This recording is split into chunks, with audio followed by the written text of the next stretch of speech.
Generation X. In general terms, those born between 1965 and 1980. Latchkey kids, independent, existentialism, modern philosophy focusing on personal experience, human ability, and responsibility in an otherwise meaningless universe. We're the cause. This is the effect. We're the Gen-X-istentialists.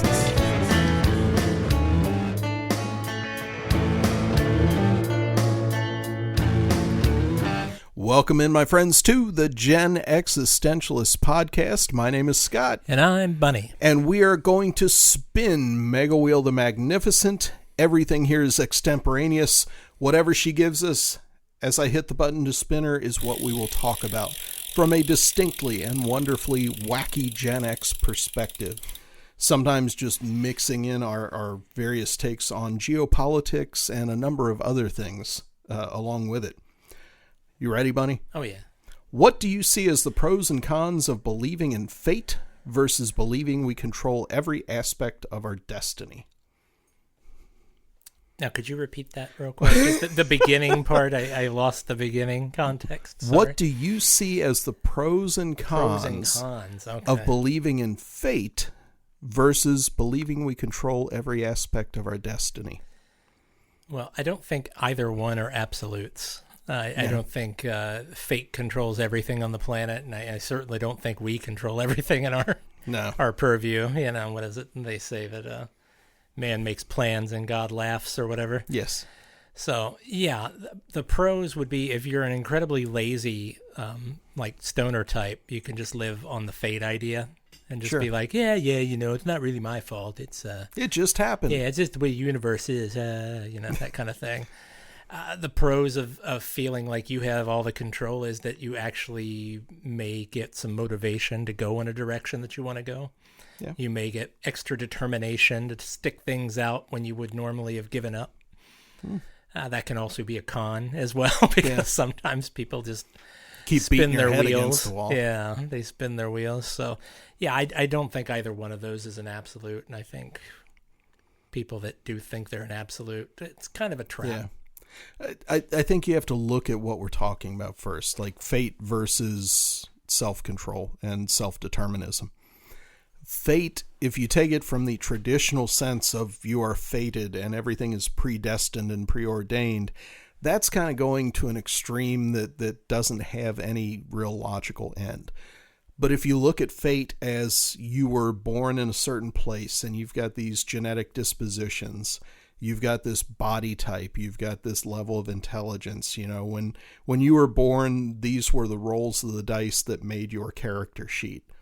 If that's your fate, then of course you're going to have pros and cons built in. Maybe you're very charismatic, but you're not as intelligent as other people. That's just what you deal with every day, and I think you get used to that. I feel like I've been seen. That to me is what fate is. Like, I was diagnosed as diabetic when I was 10. That became part of my fate. I had no control over that happening. My body attacked my pancreas's insulin-producing cells. That was literally just fate. It happened, but it's been something that I've had to deal with along the way. How I deal with that and the belief that we control aspects of our destiny, that's all up to me. So I think all this stuff is intertwined, and I can't really give pros and cons because what you're asking for is how do you live your life? And I think like something you mentioned related to, you know, if you're a stoner type, it's just what happened. Like, I can't keep a job. It's just I'm unlucky and my bosses don't like me. That kind of stuff doesn't go very far. Like it was because you couldn't get up in the morning and you came to work late all the time, and that's why you got fired. There's always a reason behind it. And sometimes it is luck, and you can chalk that up to fate, but in general, your fate is just the stuff that you can't control, that has happened, your experience. How you deal with that's your destiny. That's the work you do. Yeah, I mean, you could be going along being a happy Japanese businessman, and then all of a sudden an atomic bomb drops on your head. That's fate. And the watches stopped at 4:30. It's just like those kind of crazy things happen all the time, all over the world. You could be going along one day. Atomic bombs are dropped on cities all the time. Unfortunate things. All over the world today. All over the world. It's just one big bang, baby. No, it's, but yeah, I mean, like... You get a bad diagnosis one day. You're going along, everyth's great. And the next thing you know, you've got cancer. Yeah. You're going along and having a great day. And the next thing you know, somebody T-bones your car. Yep. It's just things happen. That's life. That's the roll of the dice and the spin of the wheel. And to be fair, a lot of that is how you mitigate certain things, because there are hazards out there in your everyday life. You can mitigate them by being attentive while you're driving. Maybe your extra attentiveness keeps you from being T-boned because you see. Maybe you should just stay at home. Maybe you should just wrap yourself in bubble wrap and never come out. That's and just wait to die. You become a burrito in your blanket. Just a warm, happy burrito and watch cartoons all Can day. I be a taquito instead? You They're can spicier. What's your preference, listeners? Taquitos or burritos? If you're going to just wrap yourself up at home, what would you prefer to be? As I spin Mega Wheel the Magnificent again. This is a wonderful thing about this show. We just take so many zigzags and it's true. Off into odd tangents. Okay, and I'm going to time you on this because this question has an actual time commitment. Oh, wow. Take 4 minutes. 4. 4. And tell our listeners your life story in as much detail as possible. As much detail as possible? As much detail as possible in 4 minutes, starting now. I'm a surviving child of a sibling who died early. I was a single child, basically, born to 2 wonderful parents who knew that they couldn't afford more than one kid. So I was lucky enough to be here. My parents were fantastic. They took very good care of me. They encouraged me in all of my interests and pursuits like art and computers, even when these things were expensive and new and weird. Their encouragement and the encouragement of friends that I made along the way and my college experience and what have you led me to a job where I work with computers all the time now. I'm a video editor. Before that, I worked in film. Before that, I was a librarian. I've done all sorts of goofy things. I'm now a happily married man living in the country. And I am now 52 years old. And the rest of the world is laid out before me. There you go. That's my life. You just took exactly 1 minute. You've got 3 minutes left. Bingo. Detail. Details. That's what the question says. Life story in as much detail as possible. God, do you think people want to be bored with another 3 minutes of my exciting You've still got story? 2 minutes and 40 seconds at this point. 2 minutes and 40 seconds. I've dated the most beautiful women on the planet, in my eyes. I've had amazing friendships and relationships. I've worked on major motion pictures and independent flops. I've met actors, actresses, millionaires, weirdos, drug fiends, Satanists, these are very witches, generalistic. Wonderful we want things, specifics. Yeah. Specifics. What exactly would you like to know? I have Why don't no you idea. tell The me? question just says as much detail as possible. As much detail. I'm as trying possible. to stretch. I'm giving you the stretch symbol from TV. I'm telling you. We've got time to fill before the next commercial break. Well, we talked about identities before, and my identity has sort of been wrapped up in my career.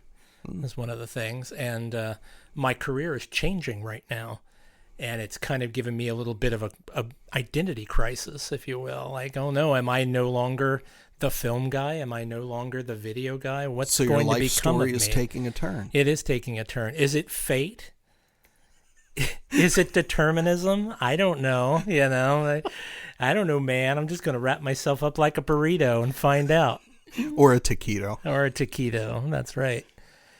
So there you go. I've lived, I've laughed, I've loved, and I'm very fortunate to be surrounded by people who have been very loving and very supporting in my life.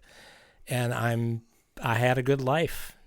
If I get T-boned on the way out of here tonight, I've had a good life. There you go. And I'm still living. You've still got 1 minute and 5 seconds. There you go. I'm wrapping it. Wrap it up. That's the weird thing. When I read the question, I'm like, 4 minutes, that'll go by like nothing flat. But if you can't sum up your life in a minute, have you really lived?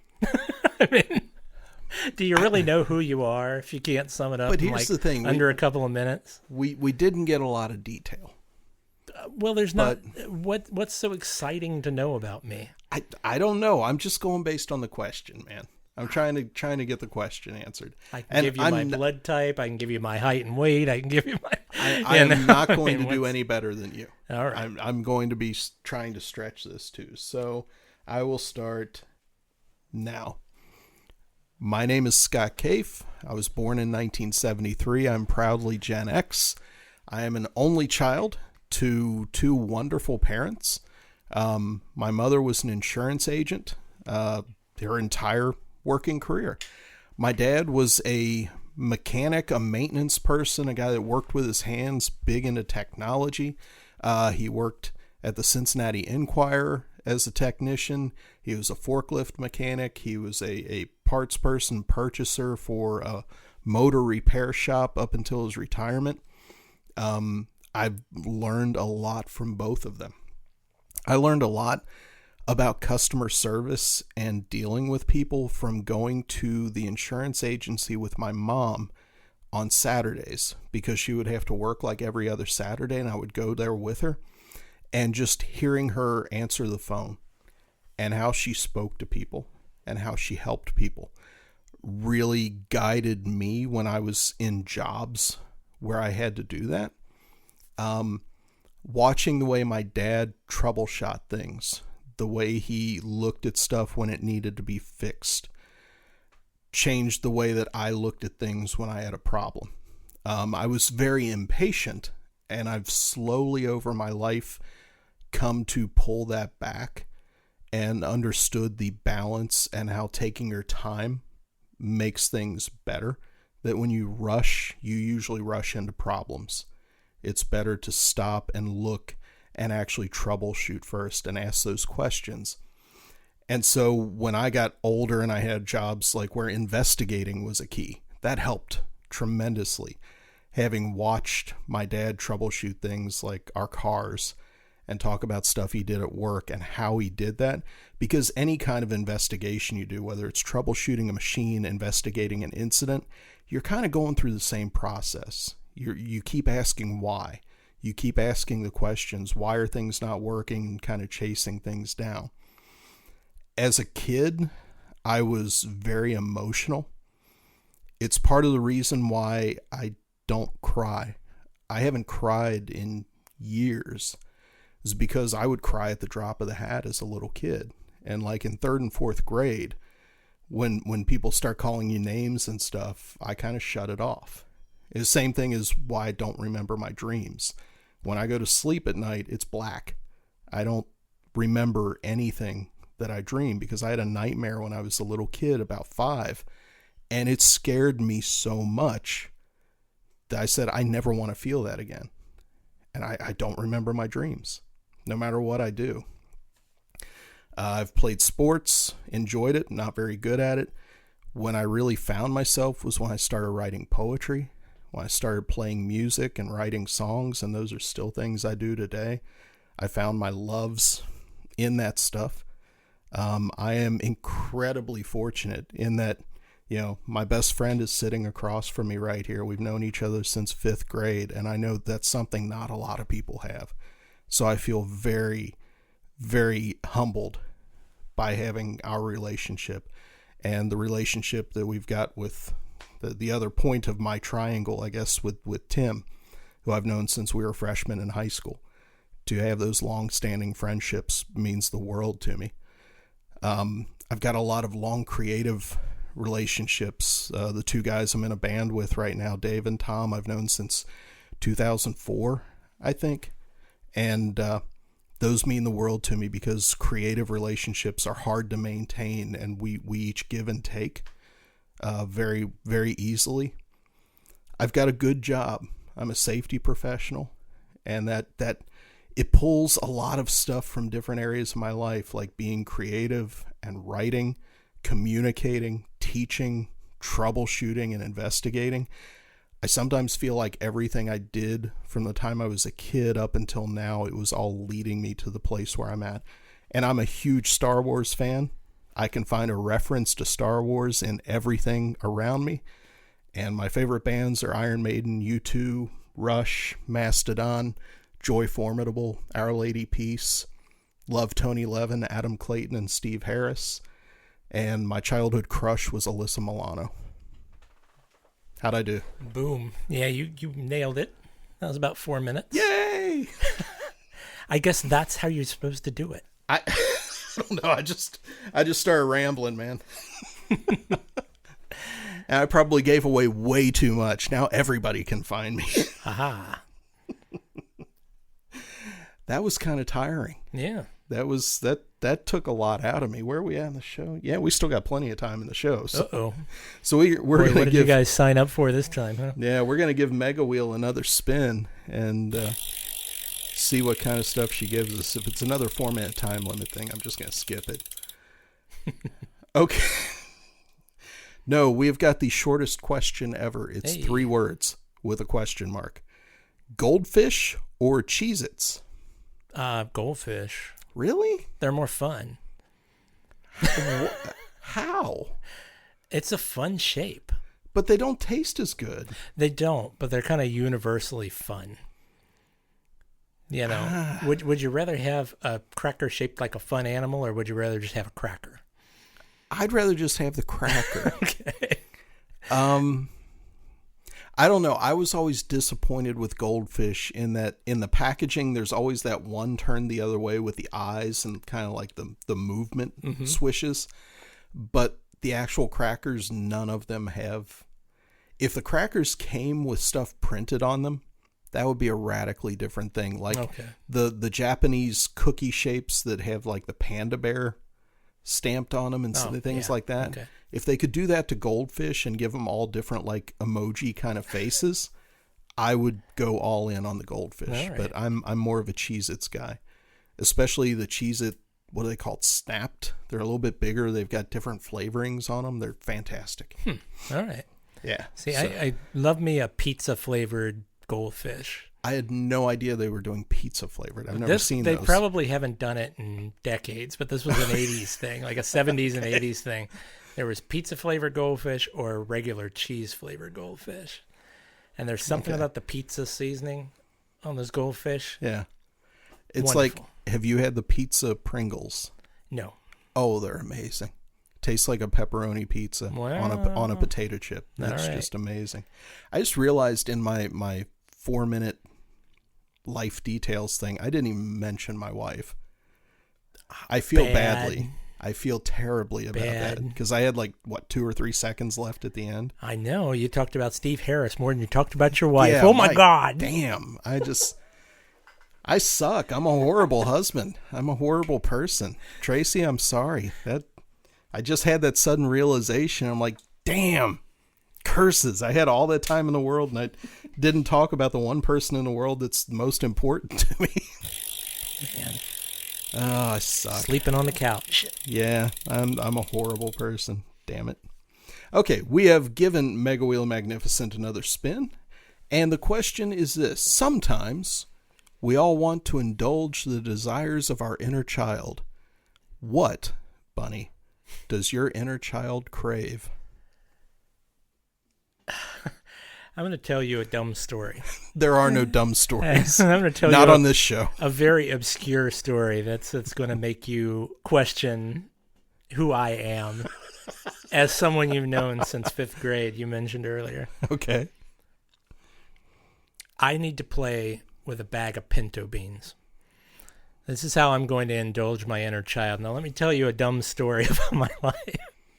When I was very little, I found a jar of dried pinto beans at my grandmother's house. I poured them onto the carpet, and I sat there in front of them, and I moved them around. But in my mind, I was making, films. I was playing games, and I kept doing this. Became sort of a thing that I enjoyed doing. So I'd squirrel away pinto beans, and I'd pour them out on the floor, and I'd just sit there for hours, staring at them in silence, moving them around. Because in my mind, I was making films and games, video games. I started introducing things like little pieces of ball chain or flat washers or anything that was sort of two-dimensional so I could expand it. And then I took dice from old board games. Yeah. That were no longer, the pieces were missing. So, and I'd roll dice, and that would be the chance in this world. And I'd move things around like that. And unbeknownst to me, my parents had seen me doing this. I tried to keep it to myself because I was quite embarrassed of this whole thing. But one Christmas morning, I wake up to find that Santa has left a huge bag of pinto beans in my stocking. Awesome. And my parents, they gave me that smile and that laugh. I knew they thought it was hilarious. Yeah. But it was a moment in my life where I felt seen. Awesome. That they were totally okay with me being a total little weirdo. Yeah. And playing with that. So I would like to, someday very soon, before the Lord takes me back, I want to get a bag of pinto beans and pour them out on a table. I can't get down on the floor probably anymore. If I do, I'll be there for hours anyway, trying to get up. And just move them around and see what happens. That's what my inner child craves, like right now, is a bag of pinto beans. That's awesome. So there you go.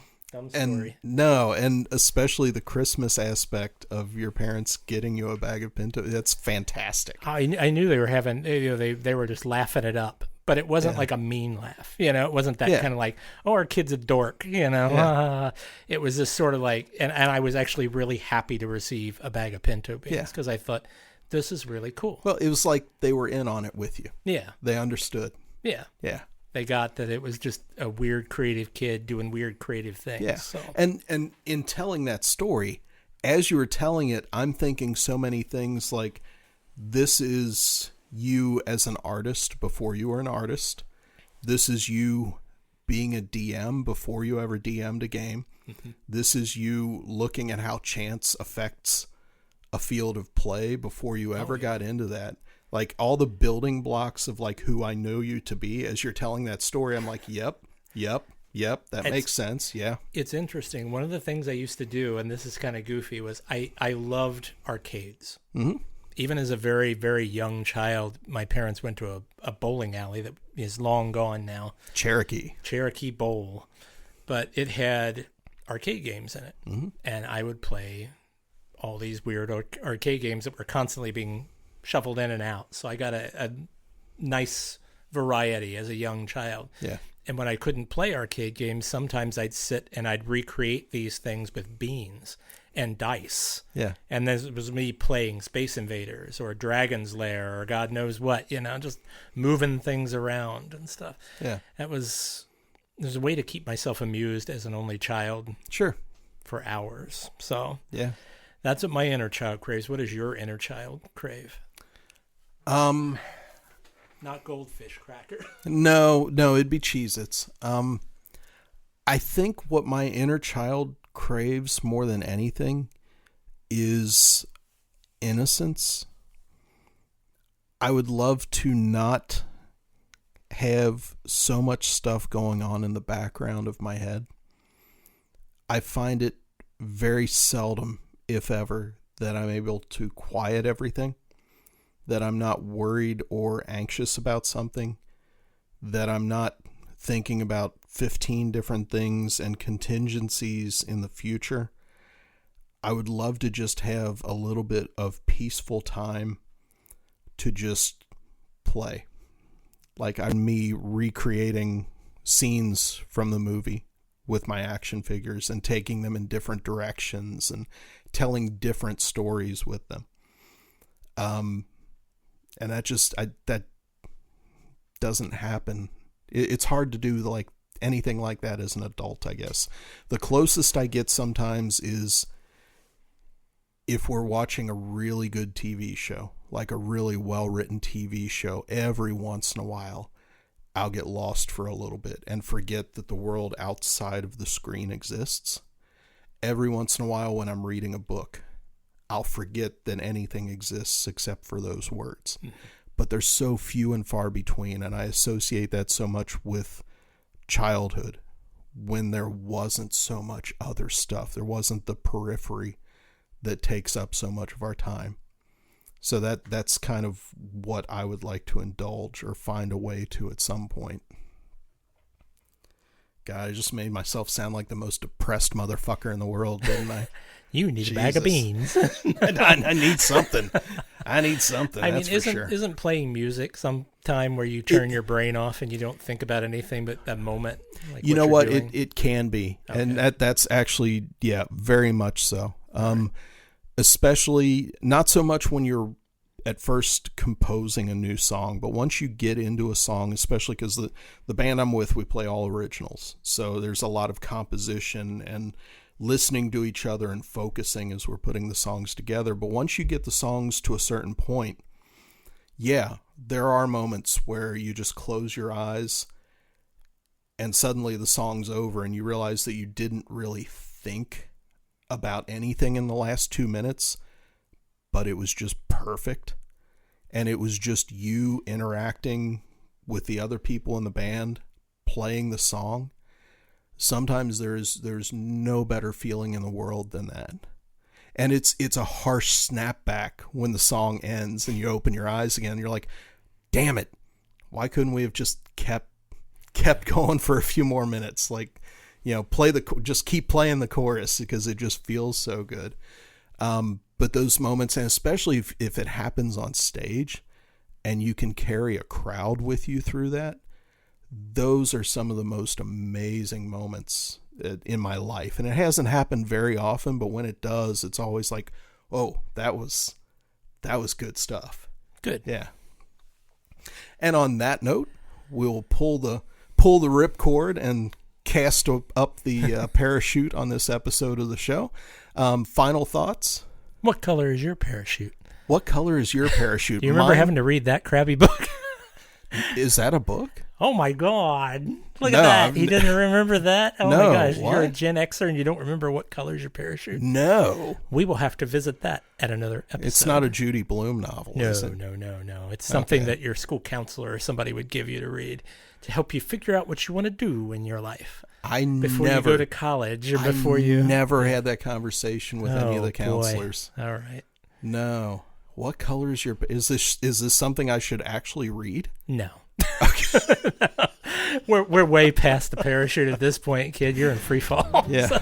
Okay, I was going to say I read Jonathan Livingston Seagull. You're talking about depressing. And on that note, this has been the Gen-X-istentialists podcast. My name is Scott. And I'm Bunny. And we'll catch you next time. Have a good one.